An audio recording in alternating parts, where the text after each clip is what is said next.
shit tests.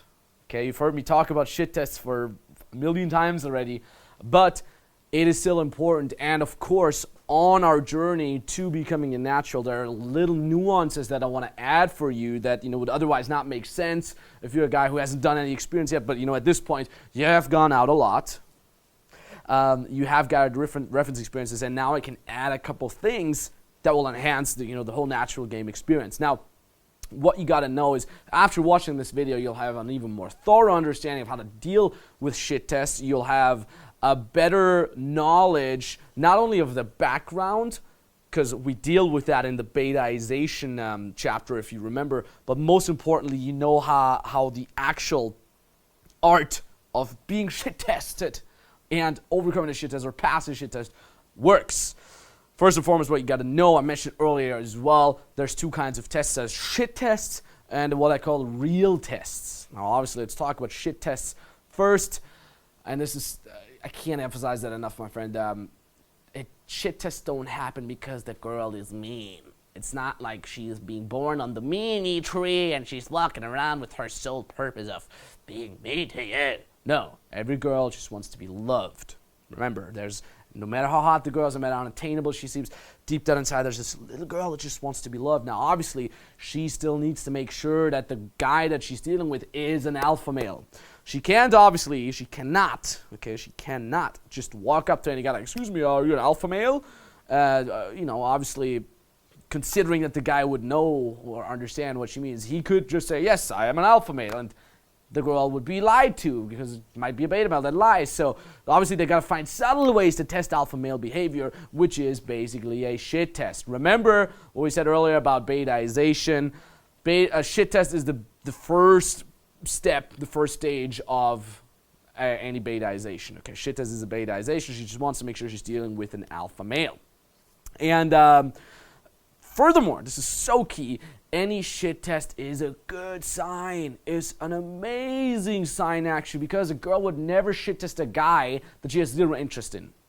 In fact, if the girl is reacting extremely well, I get how do you say, I doubt. I'm like, something's wrong there. If she's like, oh, hey, how's it going? It's like she doesn't even see you as a sexual threat, as horrible of an example that is. I don't like so sexual threat terminus, but you know what I mean, right? So the moment she tests you, there is already some sort of interest. So when a girl shit tests me heavily, I'm like, fuck yeah, this is the shit. This is literally the shit. I lean back and enjoy it, because all I do now is I'm just not giving a shit about her shit and let passive attraction work for me. We're going to talk about passive attraction a lot more later on, but if she shit tests me, I know exactly how to react, as easy as that, and I barely have to do anything anymore. So shit tests are always a sign that she likes you. Remember what we said earlier about the baseline of a hook, of a sexual hook point. The very, very baseline is the girl is just there.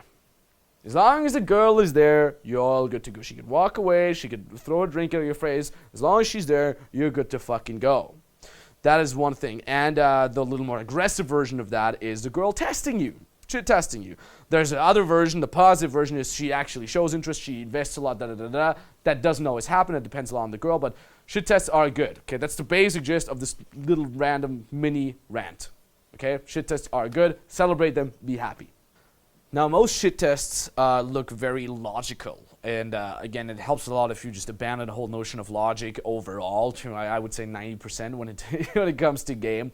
For example, things like, we're not gonna have sex tonight, like while she's like jerking you off. You're not my type, like even though she's been talking to you for a long time. Or my favorite one, we're lesbians. Is that your pickup line? Like usually like it makes zero logical sense. Now what many guys do immediately is like getting shoved in their heads. Try to logically explain them because they're too dumb to realize that game has barely anything to do with logic, right? So very, very, very, very commonly it is illogical stuff. Now, and it's not really like, what do I say when that happens? I get it so much. I see it on Facebook, on the inner circles and stuff like that. It's like, what do I say if the girl says this? Dude, it doesn't really matter what you say. It's more like how you react. Because remember, we talked about this before. When a girl shit tests you, many times she stares you dead serious in the eyes. Not because she's worried about what you're going to say. She just wants to see if you flinch, if you like, right? Because you can see like if somebody's frame is being cracked, if you catch them off guard, if you will. So as long as you basically remain non-reactive, it doesn't really matter what you say. There's been shit tests where a girl says something to me and I'm like, my name has 3 eyes in it. So anyway, and then I just changed the topic. It makes zero logical sense, zero response, whatever the fuck the girl just said.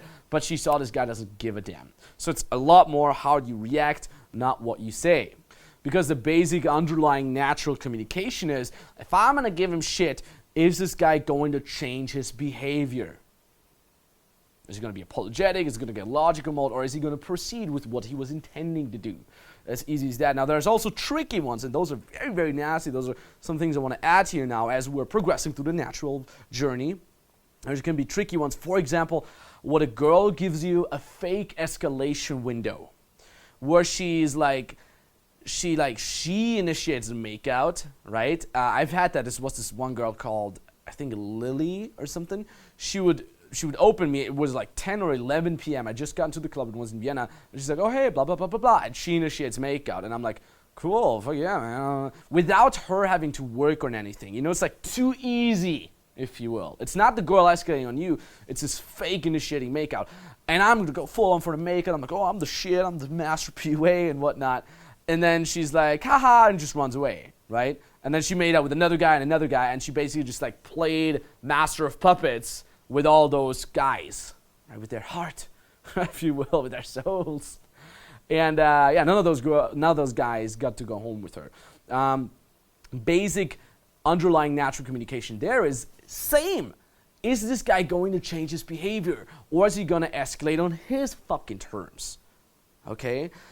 Or is he letting it happen in a positive way where I already had to work on? So those fake escalation windows, be very, very careful of those, okay? Other examples of those are, take my number. And 99% of the guys are like, oh, cool, she even offered me the number. Yeah! Gets the number instead of fucking pulling her, and then keeps wondering why the number is a flake, right? Or things like, let's have sex right now. Here's what the alpha male does. If he's like, yeah, okay, maybe we could have sex, but I want to get to know you a little bit better. That's a lot more powerful than what the beta male does. Is, she said, let's have sex. Let's go right now, real quick, before she changes her mind, right? I intended doing something else, but let's drop everything just to have sex. What's the underlying communication? Oh my God, I so barely ever get sex that I'm just jumping on the opportunity. There's this, if you go on YouTube and you type in this like social experiment, the girl asking 100 guys for sex. Oh my God, it's almost pathetic. It's like legit, you're almost ashamed of being a man if you see those guys' reactions. Now, they do the same with the guy, right? He walks over to the girls like, you guys want to have sex? And the girl's like, no. And if the hot girl, walks up to the guys, hey, do you want to have sex? Everybody's like, yeah, let's go. Like literally they're like pushing her, like almost dragging her somewhere. And they're like, oh my God, this guy must barely ever get sex. Just beta male, beta male, beta male. So that's another example. Or my favorite one, and we've had that example in the manipulation example as a text came from a beloved friend of the Natural family. This infamous, and you're going to be in that situation at least once in your life, or you have already been, this infamous late night texting, right? Like 2 a.m., ungodly hours.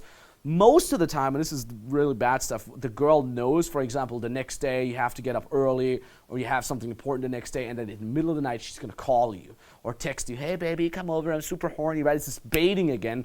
And again, the underlying principle is like, how much is this guy going to change his entire world, his entire behavior with the prospect of sex? An alpha male doesn't change it. He's like, I get so much sex right now, I just don't want to. I just can't. I want to sleep. High value guy, cool, right? Beta male, like, oh my God, I barely ever get sex. I'll drop everything. I'll like ditch my grandma and go have sex. Okay, so be very, very careful with those fake escalation windows, okay, with this wrong sexual escalation baits. Now, I remember specifically one of my ex-girlfriends who had just gotten into games, so I already had a glimpse into this whole natural abundance behavior. I was at a concert, at a motherfucking goddamn concert of my all-time favorite band, The Offspring, as funny as that sounds. And she knew that. She like knew my obsession with that band, and I've been ranting about that concert for like half a year, and I'm there. It's funny enough, that girl, she looked up the exact playing times of the concert, and she knew exactly when they would get on stage. Guess fucking what? The moment they got on stage, I received a text. Baby, come over right now. Really, I need it really badly. Blah, blah, blah, blah, blah, blah. Cool thing was, I had my phone turned off. I was partying the hell out of this fucking concert. I was pogo, having fun. And then, like 2 days later, I just forgot that I even read the text. And she's like, oh, you know, I texted you, blah, blah, blah, but you didn't text back. I really want you. And I'm like, oh, what? Like, I passed the shit test, the, like, fake escalation window test unknowingly, but resulted in just my girlfriend being so horny, jumping on my dick. Yeah, just a little example from my private life. Now, I could give you a bunch of techniques, like say ABC, say this, but much rather look at what all those ideal response have in common. It's the alpha male not striving off his path. So if you would ask, for example, David Data, he would say answer with love, and this is exactly what he means. And love, not in form of like this validation-seeking love, like she giving you shit, her giving you shit, and you're like, oh, but I love you. No, love in terms of masculine energy, love in terms of staying on your purpose, love in terms of not being butthurt, not hating the girl, like girls are stupid and give me all these shit tests. No, love in terms of striving, in terms of loving her, like, you're so cute, not taking her too seriously. The little niece frame, if you will. Just imagine you have a little niece and she gives you shit, like some little fucking 8-year-old niece. I don't like your beard. You look dumb. You would be like, fuck you, fucking little niece. Like, I hope you're not doing that. You'd be like, come here, little niece. You're cute. You would hug her and cuddle her, right? That's what you want to do with any girl. And I call this the lighthouse analogy. As a natural man, as a naturally attractive alpha male, if you will, you want to be like a lighthouse in the midst of a roaring ocean. Okay? There's all this water, and there's a tsunami going like, and thunder and bolts and all this water, and you're just a lighthouse. He spreads his little light of love no matter what's happening, no matter what shit is being thrown at him. You're just like, you have a good time, right?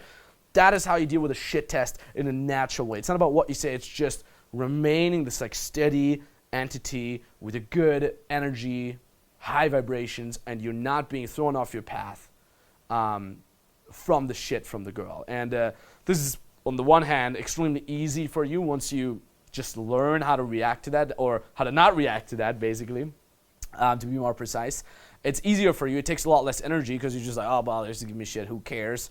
And it's also just this auto response that's just going so well for the girls. Like, they're going to love you for that, as funny as that sounds. And on the other hand, there's real tests. I mentioned that earlier. A real test is different from a shit test. It looks like a shit test, but the underlying natural communication there is not, are you an alpha male? No, it's more like, okay, you've been absolutely killing it now. You're a total alpha male. I feel slightly intimidated by that, and just give me some sense of security here. This is usually, this real test usually or very frequently happens upon polling. You've been slaying it in the club, you've been dealing with all your shit tests, befriending all her friends, fended off other guys or whatever, right? You're pulling her and she's like, oh my God, this guy's the shit, but I don't know, I just need a little bit of reassurance that he actually likes me, that he's actually relatable. Right now he's just this like entity, like almost like comic-like James Bond figure. I want to know that this guy's human. And then there's real tests, okay? They look like shit tests. She's like, okay, I barely know you. Instead of making fun of her, you open yourself up. It's funny because the basic gist here is also you're answering with love, with showing vulnerability. This love is similar to that love, but it's a little bit more opening yourself up. Obviously not fully, but to a degree. Show her that there is a man behind this facade of epic James Bond kind of warrior. I hope that makes sense. And how to know that? Obviously, there's going to be a lot going on with your gut feeling. We talked a lot about gut feeling in terms of natural game. If your gut feeling tells you and that you've been absolutely slaying it, she's totally into you, she's getting horny and all that, and it's time that she needs a little bit of reassurance. If your gut feeling tells you that, give her that reassurance. This is something I do by default. So real tests barely ever happen to me anymore. Upon polling, when she's really with me in the cab, when there's no more shit coming from her, I give her that opening myself up, okay? I talk about my childhood and stuff like that. As a side note, if you talk about your childhood, only the good things, please. Don't be like, my father molested me or some shit. Be like, yeah, from my childhood, I remember Christmas Day where I got my Nintendo 64. I'm a nerd.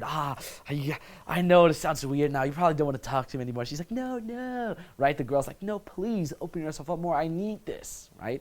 It does go a little bit together with the socially conditioned side of like, oh, go home with the nice guy as opposed to the douchebag. But it also has a lot to do if we want to approach this with or from the evolutionary standpoint, right? The girl is considering having sex with you, but she needs a little bit of safety, security, because from an evolutionary standpoint, she's going to bear your semen, and the semen will be ripe in her belly, right? So she's going to get stuck with your DNA, and if you're not giving her security, she's going to feel scared, and if she feels scared, there's pressure on her, and if there's pressure, there cannot be any arousal. That's it. That is shit tests in a little bit more advanced manner. We talked a bit about passive attraction, right? We're going to talk a lot more about this later. Real tests, right? Open yourself up, make the girl feel safe, especially important upon pulling. Develop your gut feeling, start listening to that, and fucking rock those shit tests and real tests. Thanks.